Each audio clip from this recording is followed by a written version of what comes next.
Welcome to this edition of The Need for Courage. This is a podcast program created by Marquette University's Center for Peacemaking. And I'm your host today, John Byrne. One of the issues that I've dealt with in my career has been financial crime prevention, money laundering, sanctions, all those sorts of issues. And I found a few years ago the both unintended and sometimes intended impacts following those rules and regulations have had on our brothers and sisters in the NPO community. They work extremely hard to help charities and humanitarian groups in the U.S. and across the globe deal with a whole series of challenges, getting food, medical supplies, all sorts of needed things in conflict zones and other areas that have been hit hard by either weather issues or political issues.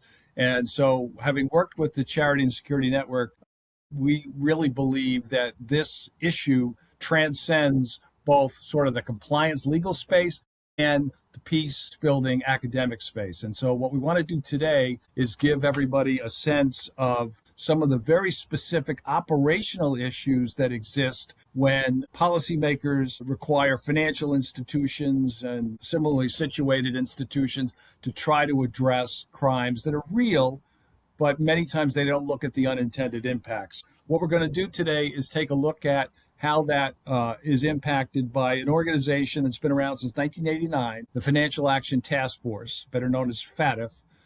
It's an international organization which the U.S. is part of, over 120, 50 countries, and they have some subsidiary groups that are not official members, but they were created to deal with issues of drug trafficking and money laundering back in the late 80s. And over time, those issues have expanded into human trafficking, elder abuse, politically exposed persons, you name it. And then, of course, 25 years ago in the U.S., we had 9/11. And the response to 9/11, both domestically in terms of laws and regulations, but also internationally, resulted in a series of updated recommendations and guidance documents from FATF.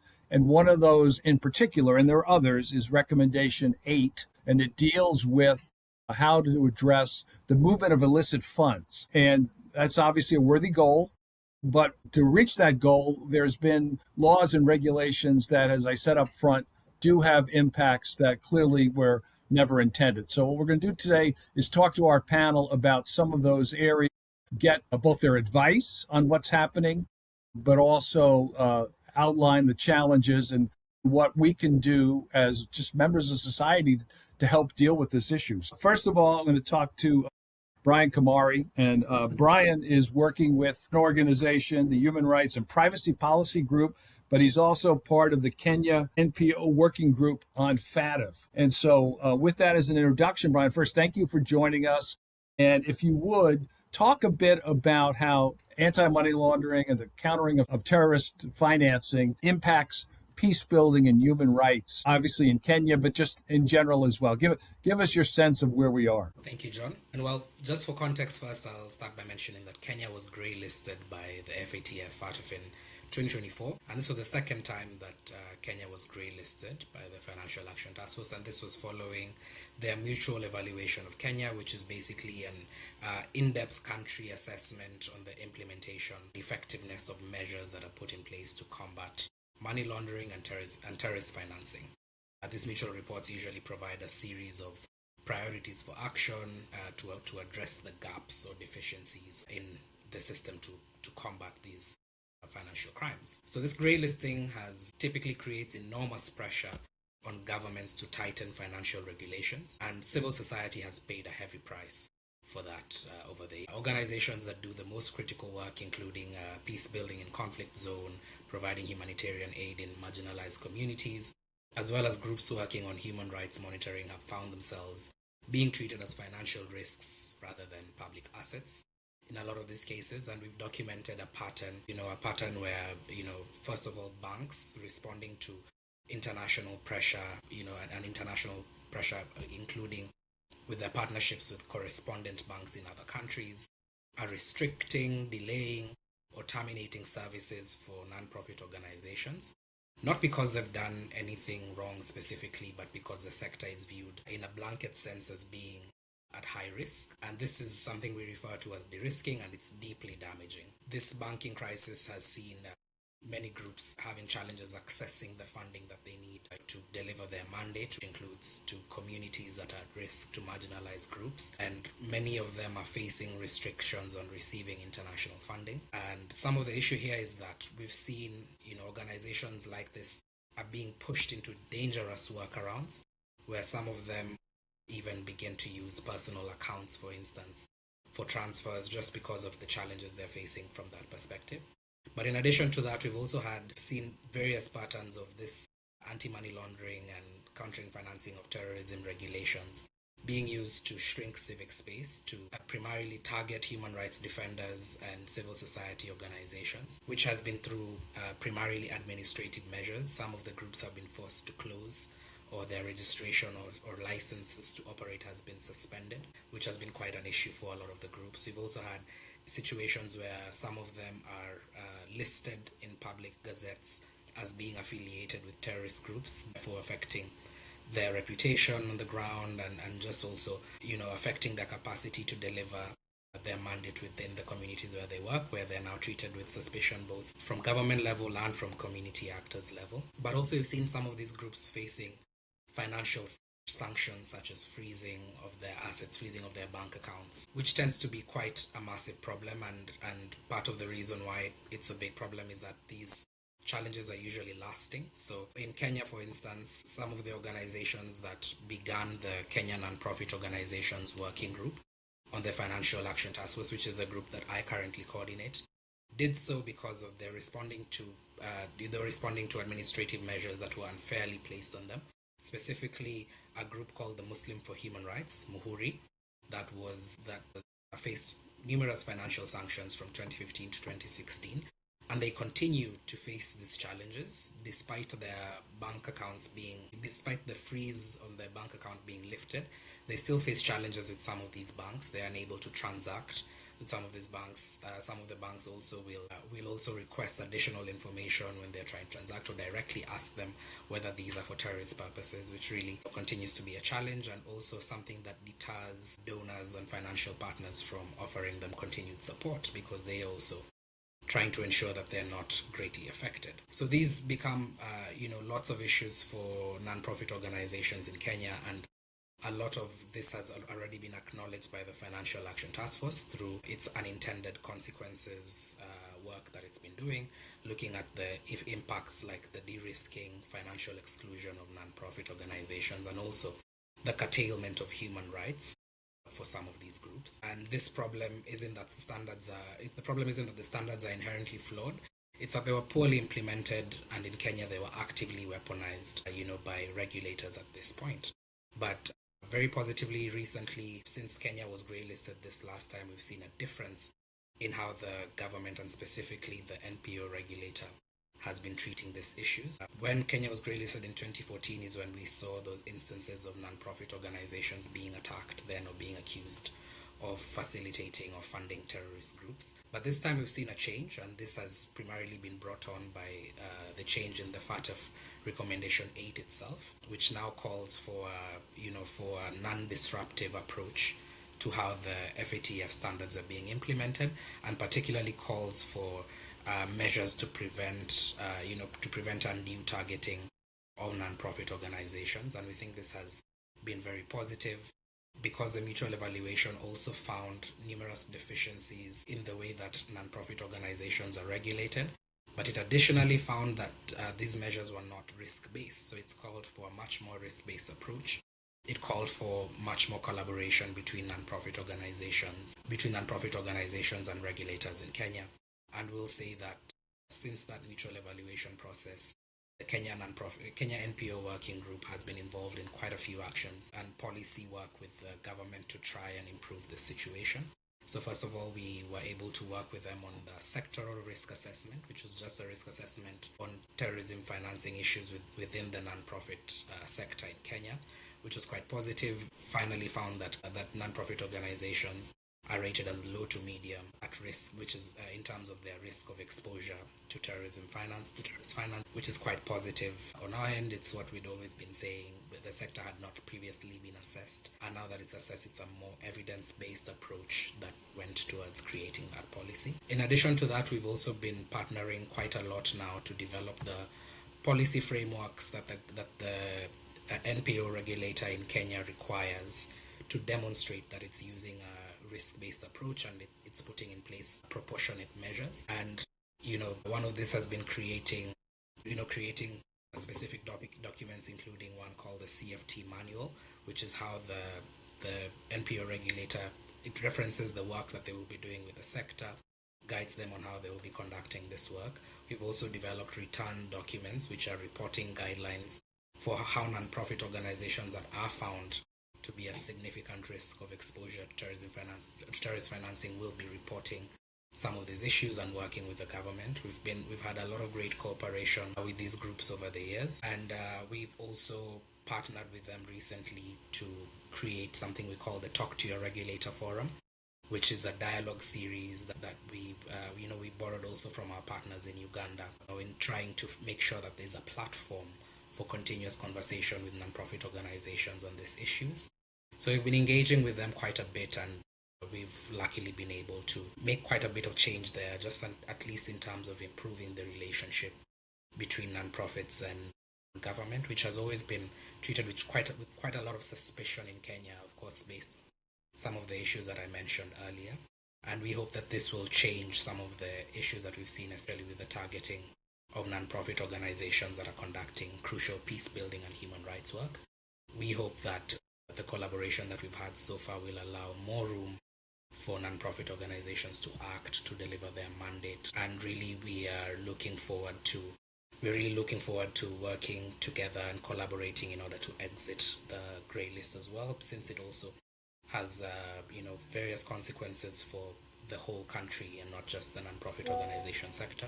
So we have been working together, trying to also bring in different sectors, including the banking sector, because that's the kind of collaboration that we need in order to make a change in this space. Just two quick follow-ups. One, agree with you that FATF has been much more aware of the unintended impacts. I think the most recent president from Mexico in her 2-year term made financial access a key priority. So I think that's been very, very successful, and obviously more needs to be done. I'm curious, Brian, how do the financial institutions, now having the conversation with regulators makes a ton of sense because they're the ones that are telling the financial institutions how to handle the risk-based approach. But if you have conversations with the bankers, I mean, I find that at least here, many bankers do want to do this sort of business. Not all, but they do. And they either will say, well, it's the regulators, but let's see what we can do. But are the banks trying to be on your side to say, we also want to go to the regulators and say, you need to let us use the actual risk-based approach so that we can make a decision that not all charities are the same, of course, and we want to be able to bank. So are you having positive communication with the financial industry as well? Yes, we are having very great conversations with the banking sector currently. And specifically, in Kenya, we have this Kenya Bankers Association that's also a mix of all the major commercial banks in the country. And the thing is this, that banks still need clear guidance. Right now, there's a gap between what the law requires and what the relationship managers on the ground are doing. Some of this, how they work on these issues, it's not really clear. There's not always a direct policy, or rather they do not always communicate the direct policy with regards to the sector. But what they are asking for is more guidance from the regulators of non-profit organizations, specifically on how they should conduct their work with that. We are pushing now for the Kenya Bankers Association and the Central Bank of Kenya to issue sector-specific guidance that differentiates legitimate NGO operations from actual, red flags that we're seeing. It's not a complicated ask. It's really what proportionate risk-based regulation must look like in practice. And also internationally, we're trying to engage with groups including the Wolfsburg Group, that also is a major group of major banks that is looking at issues of financial crime, because they need to issue guidance to their member banks on that explicitly covers civil society This de-risking problem is something that we've seen globally. It's not just an issue in Kenya, and I think that's why we're also having this discussion today. It's something that has a global architecture. So Kenya is dealing with the downstream effects made by correspondent banks in New York, in London, and these other countries. So the idea is to issue guidance from that level, from international level, and also nationally being able to work with our bankers Right. associations. Good luck with that. It sounds very, very positive. Let's move on to Michael Beer. Michael Beer is with an organization, Nonviolence International. And Michael, I want to ask you about the issues of de-risking, or what some are calling debanking. About has it impacted your organization? But if you wouldn't mind briefly describing the mission and goal of Nonviolence International, and then some of the challenges that I know you want to discuss today. Thank you for having this wonderful discussion today. Nonviolence International was founded in 1989 by Mubarak Awad and friends. He was a famous nonviolence leader in Palestine before he was expelled, and he wanted to promote nonviolence around the world, which we've now done for the last 37 years. We support nonviolent education around the world, nonviolent training, support movements that are interested in using nonviolence, whether they be environmental movements, social movements of equality, labor movements, movements working against authoritarian or dictatorial governments. So it's an enormous range of educational activity. We also have engaged at times in support for nonviolent, material support for nonviolent movements and actions. Particularly recently with the genocide in Gaza, we've provided material support in a kind of humanitarian way in that specific incidence. So we are primarily headquartered here in the United States, but we have a network of groups around the world, and we are trying to, among other things, provide resources for poor social movements and groups around the world that want to mobilize and meet their needs of their communities. So,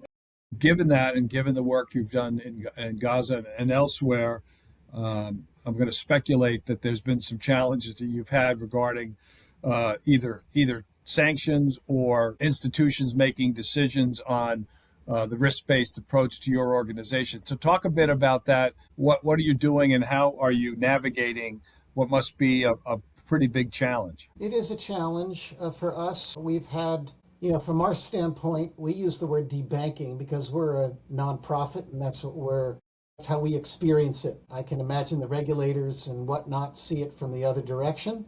We, of course, don't want to be supporting terrorism or illicit activities around the world as well, so it's not like this is a concern that only comes from the top down. But our experience is a debanking experience. We worked quite a bit in Russia years ago, and at one point an American bank just dropped us and said, the compliance issues is too troublesome for us. It's not worth the time and energy. Go find another place to do banking. And so that happened in 2012. In the last 6 years, things have gotten quite a bit worse. Most of it is related to Palestine, Israel-related causes here. And so we have an experience where we're being debanked in two ways. We're being debanked by entities that are trying to stop us from raising money. And then we are also being debanked by those that are trying to prevent us from sending money and resources. So on the receipt side, we have a payment gateway company that 2 years ago told us that they would not be allowing us to raise any money for a project anymore that we had, and that if we didn't stop raising money for this project that was Palestinian related, they were going to close us completely down, so we couldn't take any credit cards for any of our projects, any donations for any of our projects, unless maybe people wrote paper checks or something. So we had the experience then, and additionally since, where there's no negotiation. The banks will not talk to us. These sanctions departments or compliance departments will not provide any information about why they are objecting to us receiving funds. And this is a problem for us because we want to be good citizens of the world. We don't want to be funding terrorists. We don't want to be funding illicit activities. But these companies don't actually see it as part of their mission they just want to comply by the law. They don't really care, maybe about the terrorism or the illicit activities, because if they did, they would at least share at least some of the information with us about what the concerns are. So we had to drop the payment gateway, and it was cumbersome and difficult for us to do. We now raise money through another payment gateway, but that does not work well with our constituent response management software. It's burdensome. We've had recently a major brokerage house refuse to send gifts of stock to us or have donor advised funds under their brokerage send funds to us, saying that we may have possible ties to terrorism. The donors who got refused were furious. They said, well, we're giving to a nonviolence group. What's going on? Why is this being stopped? What possible terrorist ties could there be? They were not really given any information at all, the clients. We went through the back door and found and heard a rumor last week that we believe to be true, that there is a tenuous connection between a founder of a group that's under sanction many decades ago, who's also now a member of our board, and that somehow, even though we've never had any connection with that organization 40 years ago, and even though that organization was only put under sanctions recently, and it's not a terrorist group, by the way, or designated thereof, but it has sanction put on it, that retroactively, because of something that was done 40 years ago, we're being debanked, so we cannot receive major donations from a major brokerage house at this time. I'll skip along, we've had other challenges, but we're having challenges sending money as well. We tried to wire money overseas, and we have a payment exchange bank that dropped us entirely. We're sending funds to Palestine and Israel, and they've completely stopped said we'll never do business with you again, and we're going to put you on a blacklist of related companies that were in our orbit. And so we've had trouble sending money. Again, these are for nonviolence causes and for humanitarian assistance. And it's ludicrous. We're never able to debate with them what the problem specifically is, but we just get dropped. I come from the financial sector. I think, as you folks know, this is not a defense, but this is a partial explanation, which isn't going to remedy the problem. And that is that in at least U.S. banking law, when they close accounts, and the charity folks and security network folks know this, the banks don't tell you anything. If they tell you anything, they tell you that it doesn't fit our business model or what have you. And part of the reason for that response, and being a lawyer, lawyers tend to do these things, but part of the reason for the response is in the event that bank might have filed a suspicious activity report on the client, you can't disclose that filing. That's a felony. So what banks tended to do, and the SARs have only been around since the late 90s,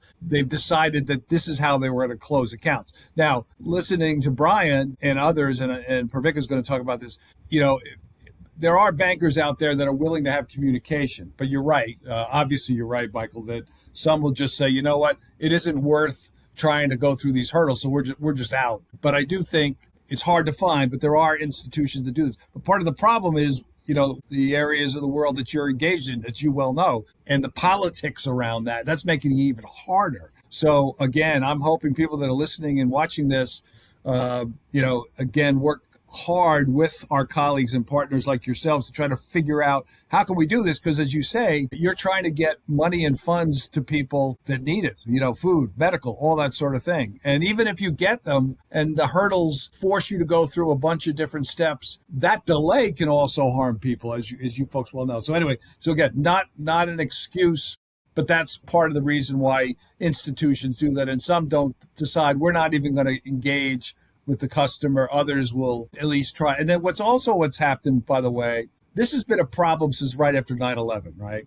And so when I worked with the banking associations back then, the regulators were telling banks privately during exams and supervisory meetings, why are you banking this entity? Well, don't you know that charities can be fronts for terrorism? Which, of course, they can be, but so can other shell companies, right? And so the banks said, all right, we're just out. The regulators, at least until this administration, the last administration, tried to get more clarity to the banks that Brian mentioned before, some direction so that they could make those decisions. Long-winded way of saying, we recognize your issue, the community does, and we're trying our best to work, and Poorvika knows this because we've done some work with her as well. But I would just say people need to look up your organization, see how they can help, obviously Brian's as well.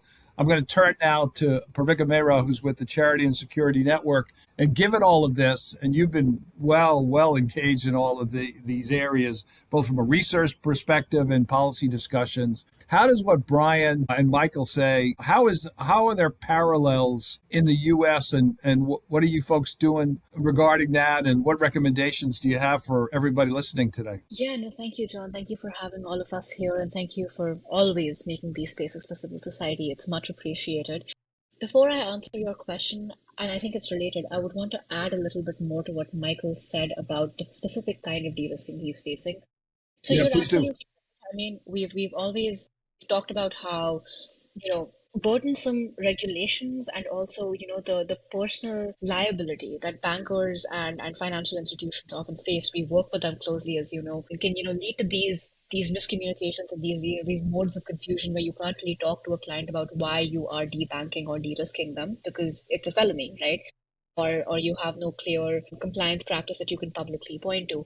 But I think this last case that Michael outlined is a little bit more insidious in that very clearly in that case, you can see the retroactive use of sanctions to de-risk civil society in a way that is deeply chilling, right?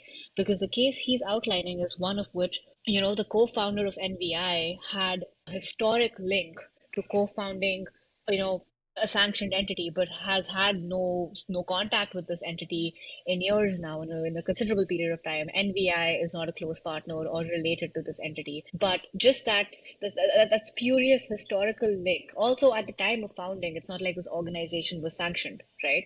It's also not that there has been contact since the organization has been sanctioned, but because of the sanctioning of the organization with the ICC sanctions in August 2025, you now have the situation where retroactively that sanction is being used to de-risk organizations. And that in itself is profoundly political.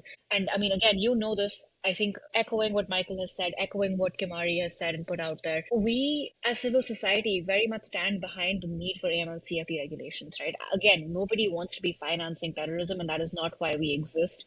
That's not the mission of peace-building organizations or of human rights organizations. But when you come to a point where these regulations are politicized in forms that lend to a kind of repressive playbook or are conducive to transnational repression, then you're not safeguarding what needs to be safeguarded. You're actually making the entire system more insecure. And we've worked a lot with Nigerian women's organizations and also Somalian women's organizations. To your point about peace building, this again, women-led organizations specifically work the most, and they're the most under-resourced. They work the most in peace building contexts, in the most high-risk contexts. And they often find themselves debanked the most quickly. And one Nigerian organization, they said this to us. They said, the terrorists still get their money and we're debanked, right? And that's the crux of the issue that, sometimes we as civil society face.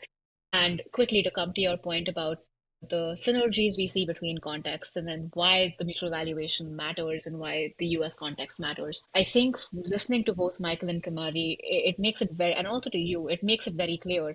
Civil society often might find these processes, these AML-CFT regulations and these bodies exceedingly technocratic, and you feel like with so much else going on in the world, why do we have to also expend our energy looking at compliance burdens and these organizations that put that on us? Why do we have to engage with private sector on these issues? But I think the bottom line here is that in a capitalist society, losing financial access is like losing access to air, right?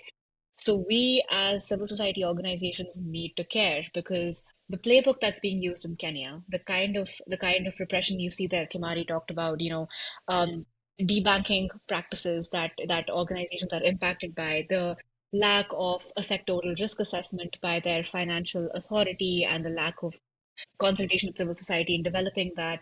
These are not siloed in Kenya. We're seeing the same practices being utilized here in the US. These are not separate issues, right? The lack of synergy between regulators and financial institutions. I mean, you, John, have been a classic champion, I would say, to encourage civil society to build those relationships with private sector, with regulators, to make sure we have those through lines here in the US. And you're incredibly correct, right? Like that is exactly what we need to do, not just here in the US, not just there in Kenya, but across the world. This is how you get civil society to secure their financial access, right? And that brings me to why the evaluation process matters. So, as you are aware, as I think some of us on this call are aware, the US is currently undergoing its mutual evaluation, right? It began on the 7th of March. It will run until the 27th of March. And evaluators and assessors are currently here. And it makes a difference, again, because of what Kimari outlined, for us to be as involved as possible through whatever avenue we have available to us in this evaluation. Because in the absence of civil society voices, when it comes to the implementation of a risk-based approach in the financial system, that issue will be entirely siloed and it will be sidelined unless you add your voice to the mix, unless you bring your experiences to the table. Again, when you get that report, the report of the Financial Action Task Force, if implemented correctly, and I mean, there are some debates about whether in the US context specifically, because of the US's outsized influence in the regulatory body, can we truly expect a robust report? I will hope so. As somebody who really believes in multilateralism, as we all hope to, I really hope that we get that from assessors. But if that is the case, then that report is invaluable as an advocacy tool, as a guideline for regulators, for financial institutions, for Congress in the US, much like it has been in Kenya, to open these doors for collaboration between civil society, regulators, and legislators and financial institutions to come to a point where we can really take to heart the recommendations made in that report and take them forward to build a truly risk-based approach. This evaluation opens that door, and we should all be more involved with these processes. Thank you so much. I mean, I think one of the positives is the National Money Laundering Risk Assessment and the National Terrorist Financing Assessment that just came out last week did have some positive language in there regarding NPOs. It wasn't perfect, but there was some recognition, again, that not all are the same, that sort of thing that's important. I want to thank all three of you, obviously, for setting us up for hopefully some activity going forward so we can be helpful. I was originally going to ask each of you for, and you can still give me one major point you want to make, but I also think maybe each of you give us a sense of where we can get more resources. So, Michael, maybe I'll start with you. More on the issues that you've talked about, your organization, where can folks go to get more information and anything else, obviously, you want to mention? Thank you. Yes, you're welcome to come to the Nonviolence International website, nonviolenceinternational.net, and we have lots of resources about nonviolence all over the world. And there are many, many projects that you can also contribute to if you so wish to. We work in many countries and are committed to a world that uses nonviolence and the rule of law to make a path forward so that the world can survive. Thank you, Michael. Poorvika. Thank you, John. I would direct folks to the Charity and Security Network's Civil Society Rights and Resiliency Project page, where we have, a plethora of resources on de-risking, debanking, and strategies and checklists that nonprofit organizations and banks can use to prevent these unfortunate circumstances from unfolding. And Brian Kimari, what other source material can folks look to? Yeah, I would also advise folks to look at the work the Charity and Security Network have been doing. We've also been borrowing a lot from their work and also from the work of the Global NPO Coalition, who've also been leaders in this work and have been putting out quite a lot of resources. I think that'll be sufficient for now, but soon to come will be resources from the Kenya NPO Working Group on the FATF, and I shall link that. Great. Thank you, everybody, for joining us in today's edition of The Need for Courage. For more information about Marquette Center for Peacemaking, go to marquette.edu. There's several pages devoted to the center and the training and the work that they do. So thank you, everybody. Stay safe out there. Appreciate your time.